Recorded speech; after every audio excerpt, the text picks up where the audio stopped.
साक्रीत पुरवठा विभागाचा दणका, घरगुती गॅसचा गैरवापर करणाऱ्यांवर कारवाई। जागतिक युद्धाच्या सावटाखाली सध्या गॅसचा तुटवडा निर्माण झाला असताना दुसरीकडे घरगुती गॅसचा व्यावसायिक वापर करणाऱ्यांचे धाबेदण आणले आहेत। साक्री शहरात पुरवठा विभागाने अशाच एका गैरप्रकारावर मोठी कारवाई केली आहे। पाश्चिमात्य युद्धाच्या पार्श्वभूमीवर सध्या देश आणि राज्यात घरगुती तसेच व्यावसायिक गॅसचा मोठा तुटवडा जाणवत आहे। एकीकडे सर्वसामान्य नागरिकांना एका सिलेंडरसाठी तासनतास रांगेत उभे राहावे लागत आहे, तर दुसरीकडे साक्री शहरात काही व्यावसायिक नियमांना हरताळ फासत घरगुती सिलेंडरचा वापर चक्क व्यवसायासाठी करत असल्याचं समोर आलंय। या प्रकरणाची गंभीर दखल घेत साक्री तहसील कार्यालयाच्या पुरवठा शाखेने शहरात धडक मोहीम राबवली। जिल्हा पुरवठा अधिकारी व तहसीलदार साहेबराव सोनवणे यांच्या मार्गदर्शनाखाली पुरवठा निरीक्षक विशाल कांगणे, मंडळ अधिकारी हेमंत लोंढे, सुनील साळुंके, पुरवठा लिपिक भूषण पाटील, तलाठी सुजित पाटील, कोतवाल कुंदन सैंदाणे, दीपक सोनवणे या पथकाने ही कारवाई केली। या धाडसी कारवाईत एकूण 5 गॅस सिलेंडर जप्त करण्यात आले आहेत। मिळालेल्या माहितीनुसार जप्त करण्यात आलेल्या 5 सिलेंडरपैकी 3 सिलेंडर पूर्णपणे भरलेले होते, तर 2 रिकामे आढळून आले आहेत। प्रशासनाच्या या अचानक झालेल्या कारवाईमुळे साक्री शहरातील हॉटेल व्यावसायिक आणि इतर व्यावसायिकांमध्ये मोठी खळबळ उडाली आहे। घरगुती वापराचा गॅस व्यावसायिक कारणांसाठी वापरणे हा कायद्याने गुन्हा आहे। नागरिकांनी आणि व्यावसायिकांनी असे गैरप्रकार थांबवावेत, अन्यथा यापुढील काळात आणखी कडक कारवाई केली जाईल,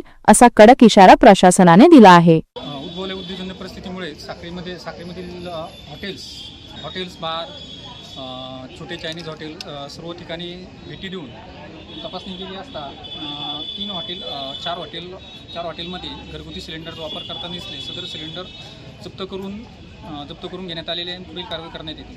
त्यांच्या केल्यावर तिसरं राहुल पाटील यांचं आपलं गोल्डी चौकात चायनीज हॉटेलवर आढळलेलं आहे। त्यानंतर एक बाबूराव दिवासी लक्ष्मी स्वीट मार्ट तिथे आढळले आणि एक उदय पॅलेस इथे आढळले। एकूण किती जमा केले? 5 एकूण 5 जमा केले का?